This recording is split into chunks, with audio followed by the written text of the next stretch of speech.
नमस्कार मित्रांनो, शिवा मालिकेच्या आजच्या भागामध्ये आपण पाहणार आहोत की आता जेवण झाल्यानंतर शिवा आणि आशू गार्डनमध्ये येतात. शिवा आता एकटीच झोपाळ्यावर बसलेली असते. आशू आता शिवाला म्हणतो, शिवा अगं काय तू अशी गप्प का? तर आता शिवा म्हणते की कुठे काय आशू, काय झालं? तर आता आशू म्हणतो की मगाशी जेवत असताना सुद्धा तू गप्प होती शिवा. का तू गप्प होतीस? सांगायचं ना तुझ्या मनातलं बोलून टाकायचं. मी होतो ना तिथे, मी सांभाळून घेतलं असतं.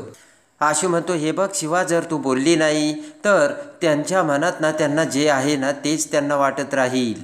ते ऐकताच आता शिवा म्हणते की आशू, अरे मी आता खूप थकले. हे सगळं तेच तेच तेच तेच पुन्हा घडतं आणि पुन्हा तेच तेच त्यांना पटवून द्यायचं. त्यापेक्षा गप्प राहिलं नाही का बरं? शिवा म्हणते की आणि ते जे बोलत होते त्यामध्ये चुकीचं तरी काय होतं रे आशू? तेव्हा आता आशू म्हणतो, एक मिनटं शिवा, अजूनही तुला तसंच वाटतं का हे घर तुझं नाही आहे म्हणून? आशू म्हणतो की की तुला असं वाटतंय का ते आपल्या माहेरचं घर पण आपलं नाही आहे म्हणून? अगं लग्न झाल्यानंतर मुलींना किती आनंद होतो, आपल्याला 2-2 घरं मिळालीत म्हणून. आणि ते ऐकून आता विचार करत शिवा म्हणते की जगातील खूप कमी लोक आहेत त्यांना असं वाटतं. तर आशू म्हणतो म्हणजे? तर शिवा म्हणते की अरे प्रत्येक मुलीच्या बाबतीत असं घडत नसतं. शिवा म्हणते की मुलीचं लग्न झाल्यानंतर माहेरचे म्हणतात की मुलगी आता सासरची झाली, ते घर तिचं झालं. आणि जेव्हा मुलगी सासरी येते तेव्हा सासरचे म्हणतात की मुलगी या घरची सून कधी मुलगी होऊच शकत नाही. शिवा म्हणते की दोन्ही बाजूने मला आता खूप अटकल्यासारखं वाटतंय आणि काय करावं ते काही कळतच नाही. आणि शिवा म्हणते की पण जाऊ दे आशू, आपण एकमेकांसोबत बोललो त्याने काही होणार आहे का? त्यापेक्षा सोडून देऊ हा विषय आपण. आशू आता शिवाकडे बघू लागतो आणि त्यानंतर आता शिवा झोपायला जाते. आणि शिवा झोपताच आता इकडे शिवाच्या स्वप्नामध्ये पुन्हा आता कैलास पाटील आलेले असतात. आणि शिवा आता कैलास पाटलांना म्हणते की पप्पा, अहो अखेर आपल्या हक्काचं घर आपल्याला पुन्हा मिळालं. शिवाच्या डोक्यावरून हात फिरवत आता कैलास पाटील म्हणतात की शिवा, तुला आपलं पहिलं जुनं घर आठवतंय का? आणि कैलास पाटील म्हणतात की अगं माणसं म्हणजेच खरं घर असतं. आणि मी तुला सांगतो ना, काही दिवसांनी ही जागासुद्धा तुमची नव्हती आणि तरीसुद्धा आजी, तू, आई सगळेजण एकत्र होतात ना तर शिवा होकार देते. आणि त्यानंतर हसतच कैलास पाटील म्हणतात, शिवा तुझ्या काही लक्षात येतं का? तर शिवा म्हणते, हो, घर हे माणसाने बनतं. तर कैलास पाटील खुश होतात.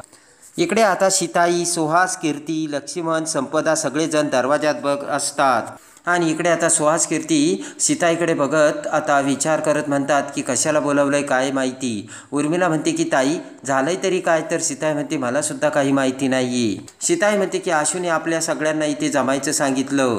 तर आता लक्ष्मण म्हणतो की पण कशासाठी? लक्ष्मण म्हणतो सगळं ठीक आहे ना. तेवढ्यात आता शिवा आणि आशू दोघेही तिथे येतात. शिवाच्या डोळ्याला आता काळी पट्टी बांधलेली असते. शिवा आता आशूला म्हणते की आशू, अरे काय चाललंय तुझं हे? आणि आता आशू शिवाला दरवाजात घेऊन येतो. आणि आता आशू शिवाला दरवाजात उभं करतो. शिवा म्हणते की आशू सांग ना, हे सगळं कशासाठी? आशू म्हणतो की सगळं सांगतो. तर सीताई म्हणते, आशू अरे हे काय? शिवाच्या डोळ्याला पट्टी बिट्टी काय चाललंय हे? आशू म्हणतो की थांबा, एक सिक्रेट सत्य आहे आणि ते सरप्राईज घेऊनच येतो. आशू आता आतमध्ये जातो. संपदा म्हणते की काकू तुला माहिती आहे ना? तर सीताई म्हणते नाही ग. आणि त्यानंतर आता आशू घरातील परात आता दरवाजात घेऊन येतो आणि शिवाच्या समोर ठेवतो. आशू म्हणतो, हे बघा आता शिवासाठी सरप्राईज आहे बरं का, शिवाला काही सांगू नका. आणि पटकन आशू शिवाच्या डोळ्याची आता पट्टी काढतो. आणि आता शिवा ती परात बघते. ती परात बघून आता शिवा म्हणते, आशू हे सगळं काय आहे? तर आशू म्हणतो गृहप्रवेश. सगळं आता बाजूला ठेवून तू गृहप्रवेश करायचा आहे शिवा. तर शिवा आता सगळ्यांकडे बघू लागते. आणि ते सगळं बघून आता कीर्ती म्हणते की आशू हे सगळं बघायला तू आम्हाला इथे बोलावलं का? आशू म्हणतो नुसतं बघायला नाही, समजून घ्यायला सुद्धा. आणि त्यासाठी तुम्ही सगळ्यांचं इथे असणं आवश्यक आहे असे आशू बोलतो. आशू म्हणतो की या मागचे ना भावना महत्त्वाची, कळलं का तुम्हाला? शिवाने आता डोळे उघडलेले असते आणि समोर दरवाजात आता परात असते. पटकन आता आशूचा हात धरत शिवा आता त्या परातीमध्ये पाय ठेवून गृहप्रवेश करते. आणि आता आशू शिवाचा हात धरत म्हणतो की शिवा, तू या घरात येण्या अगोदरच या घरासाठी खूप काही केलंय. त्यानंतर आशू म्हणतो की त्यावेळेससुद्धा हे घर तुझं होतं शिवा आणि आत्तासुद्धा हे घर तुझंच आहे.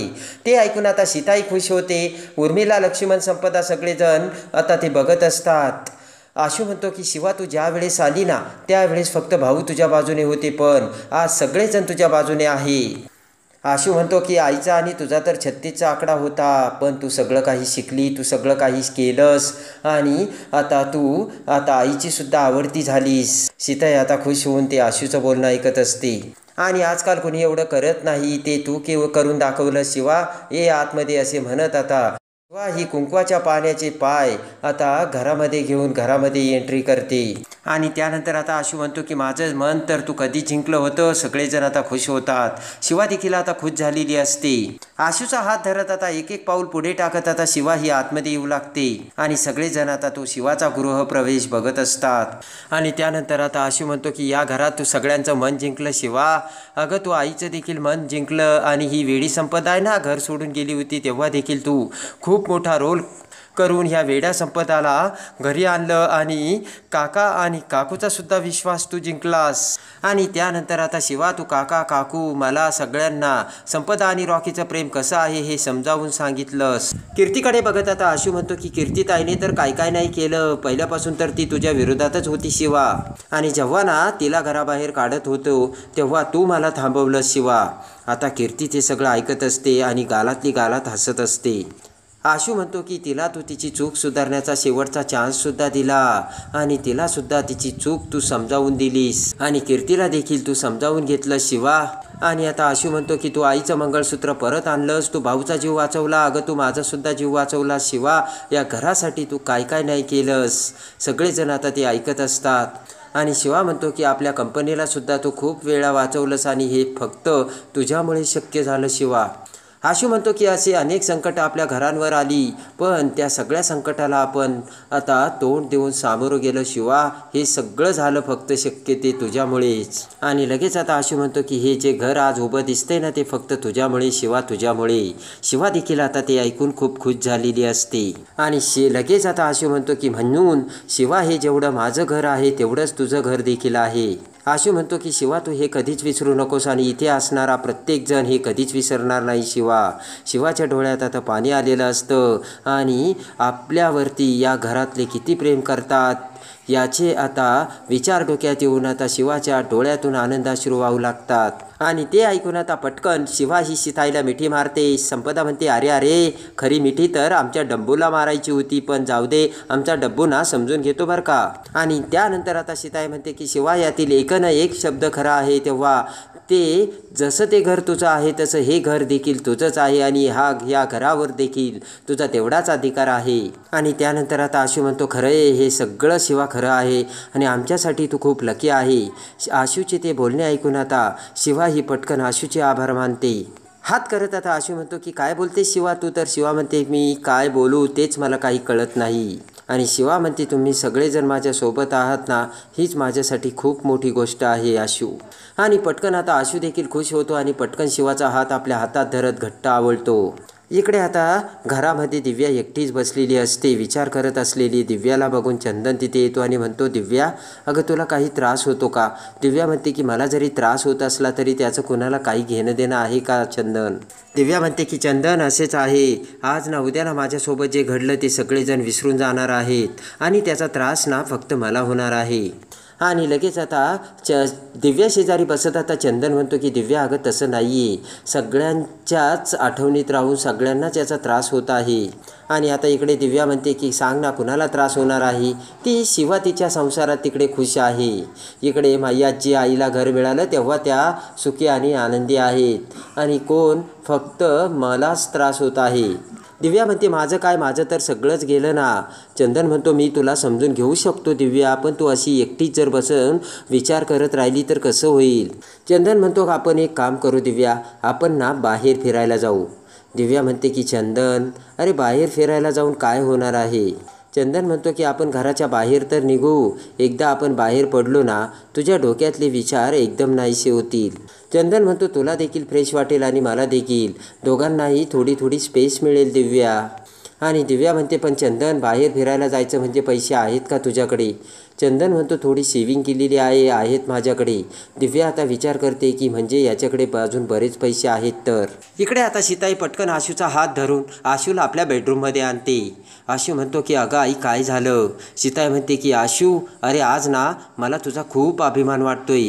तू शिवाच्या बाजूने उभा राहिलास आणि शिवाचं जे कर्तव्य शिवाने केलं ना ते तू सगळ्यांसमोर आणलं. खरंच आज तू खऱ्या अर्थाने जबाबदार माणूस झालाय अशी माझी खात्री झाली. सीताई आता खूपच खुश झालेली असते आणि आशू म्हणतो की माझं ते कर्तव्य आहे, माझी जबाबदारी आहे, ती मी पार पाडली, बस एवढं काय त्यात आई.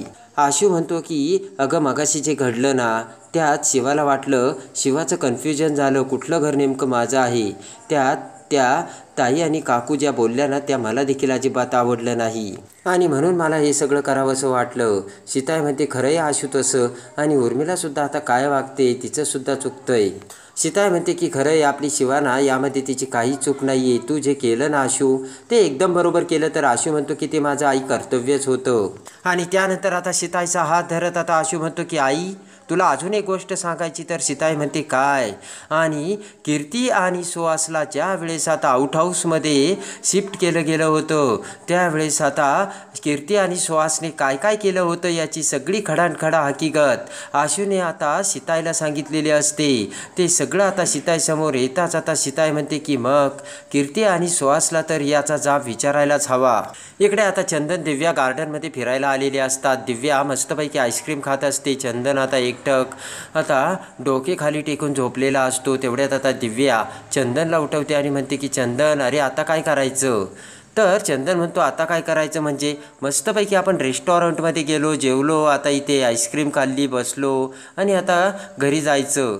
तर आता दिव्या म्हणते काय रे चंदन, त्या मॉलमध्ये ना असं आपल्या मनासारखं काही मिळालंच नाही. दिव्या म्हणते आपण एक काम करू, आपण दुसऱ्या मॉलमध्ये जाऊयात, तिथे एक शॉपिंग करू आणि नंतर मग फिल्म बघायला जाऊयात. दिव्या म्हणते की म्हणजे फिल्म बघून ना माझं मन कदाचित रमेल. चंदन म्हणतो ठीक आहे दिव्या. आणि चंदन म्हणतो बरोबर आहे. चंदन त्याचं पॉकेट काढतो. पॉकेटमध्ये फक्त 600-700 रुपये असतात. चंदन म्हणतो अरे बापरे, हे असंच जर चालू राहिलं ना सगळे पैसे संपतील. आणि चंदन विचार करतो काहीतरी करायला पाहिजे. चंदन दिव्याकडे बघतो. दिव्या तर मस्त आईस्क्रीम खात असते. चंदन विचार करतो की नको जाऊ दे, दिव्याला बरं वाटतंय ना, मग पैशाचं काय, कशाला विचार करायचा. आणि लगेच आता दिव्या चंदनकडे बघत म्हणते चंदन अरे तुला कंटाळा आलं की काय? तेव्हा आता चंदन म्हणतो नाही ग दिव्या, तू बरोबर असताना मला कशाला कंटाळा येईल, जाऊया आपण पिक्चर बघायला. चंदन थोडासा उठून बाजूला जातो. तर दिव्या विचार करते की चंदन असंच तू माझं सगळं ऐकायचं म्हणजे मी तुला त्रास तर देणार नाही. इकडे आता सीताई ही सुहास आणि कीर्तीला बोलावते. तेवढ्यात आता सीताई आता सुहास कीर्तीला म्हणते तुम्ही घरात कधी आलात, हे तर माझ्या लक्षातच आलं नाही आणि कोणी तुम्हाला परवानगी दिली? तर आता कीर्ती म्हणते की आई आता घरातले सगळेजण गेलेच तर परवानगी कशाला हवी? ते सगळे गेल्यामुळे त्या रूममध्ये कोणीच राहत नव्हतं, म्हणून म्हटलं की आपण येऊया आपल्या रूममध्ये. आशू म्हणतो ते लोक घरात आले म्हणून त्यासाठी तुम्हाला बाहेर काढलं नव्हतं. तेवढ्यात आता सीताई म्हणते की ज्या गोष्टीसाठी तुम्हाला शिक्षा झाली होती त्याचं काय? आणि आता कीर्ती सुहासला ते ऐकताच धक्का बसलेला असतो आणि आशूने सीताईला सगळं सांगितल्याचे आता दोघांनाही समजतं. सीताई हसतच म्हणते की पण त्या चुकांची तुम्ही ज्या केल्या ना त्याची जाणीव झाली का तुम्हाला? तर सुहास म्हणतो हो हो झाली ना. आणि तेवढ्यात आता सीताई म्हणते आशूने मला सगळं सांगितलं. कीर्ती तू फक्त घराच्या बाहेर जाण्याचं नाटक केलं होतं आणि आशूने तुला शिक्षा दिली होती बरोबर ना? आशू म्हणतो माहिती आहे ताई, तिला सगळंच माहिती आहे. सुहास म्हणतो की आता आम्हाला आमच्या चुकांची जाणीव झाली. त्यांच्याकडे बघत आता आशू म्हणतो की तुम्हाला जाणीव झाली हे तर तुमच्या चेहऱ्यावरून अजिबात दिसत नाहीये. आणि लगेच आता सीताई म्हणते की कीर्ती तू शिवाच्या जीवावर उठलीस, जीवावर खेळलीस आणि त्यासाठी तुला आशूने शिक्षा दिली. आता तू म्हणते की ती शिक्षा माफ कर म्हणून बरोबर ना? आणि आता सीताई म्हणते की त्या बदल्यात तुला ना शिक्षा ही व्हायलाच हवी बरोबर ना? आशू म्हणतो की जिजू तू आणि ताई तू शिवाबद्दल कधीही ॲप्रिशिएट झाले नाहीत आणि तिच्याबद्दल कधी चांगले बोललेही नाहीत. आशू म्हणतो की शिवाने या घरासाठी आणि तुमच्यासाठी सुद्धा बरंच काहीतरी केलं आहे. आणि लगेच आता आशू म्हणतो की जेव्हा आम्ही तुम्हाला घराबाहेर काढत होतो तेव्हा तिनेच तर तुम्हाला थांबवलं आणि तुम्हाला त्यासाठी एक चान्ससुद्धा शिवाने दिला. आशू म्हणतो तरीसुद्धा तुम्ही तिच्याबद्दल चांगलं बोलतच नाही आहेत. आशू म्हणतो की माणूस म्हणूनसुद्धा तुम्ही तिला कधी मान दिला नाही, चांगलं बोलणं तर सोडूनच द्या. आणि त्यासाठी आता आशू म्हणतो की आमची एक अट आहे, म्हणजे आम्ही तुम्हाला करा असं म्हणत नाही, पण अट आहे. तर कीर्ती म्हणते अजिबात जमणार नाही. सीताई म्हणते की म्हणजे तुमच्यात काही बदल झालेला तर दिसतच नाही आहे. आणि लगेच आता सुहास म्हणतो की नाही नाही, आमच्यात बदल झाला आहे आणि आमच्या कृतीतून तुम्हाला तो दिसेनच. आणि सीताई म्हणते की असं असेल तर चांगलंच आहे आणि या आता तुम्ही असे म्हणत सीताई त्यांना जाण्यासाठी बोलते. सुहास आणि कीर्ती तेथून निघून जातात.